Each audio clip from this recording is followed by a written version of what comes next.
I want to dive into a model that I know of think, feel, do. So, can you explain how the think, feel, do revisit model works and Mhm. why it's essential for driving real change?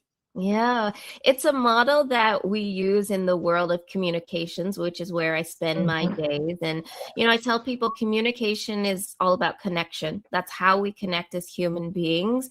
And so, Think, Feel, Do, Revisit is a framework where we draw from the worlds of sociology and psychology and behavior change and so Mhm. many other fields. And so it's really sort of this collective model that has been created through the years of how do you move people to action? How do you mobilize them in order to create change? And that change can be big or Mhm. small, right? I tell people it doesn't always have to be like table turning change. Sometimes it's being the person who asks one more question in the meeting, being the Mhm. person who invites one more voice that hasn't been represented. So, in the model, think, the first section of the book is about this think portion, which is really about how do we interrogate our own assumptions, either Mhm. individually or as a collective, whether that's the collective culture of your organization, the collective culture of a country, or of a ethnicity or group of people who have a shared right culture and understanding,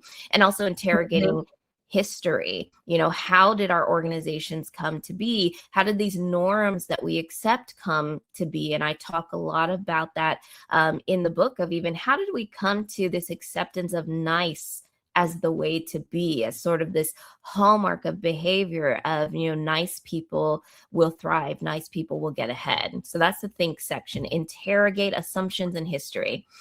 The feel section is about acknowledging the emotional impact, but also resistance. I think in the last few years, people have heard so much of, get comfortable with being uncomfortable. And in the feel section, I talk a little bit about that, of how do we avoid avoidance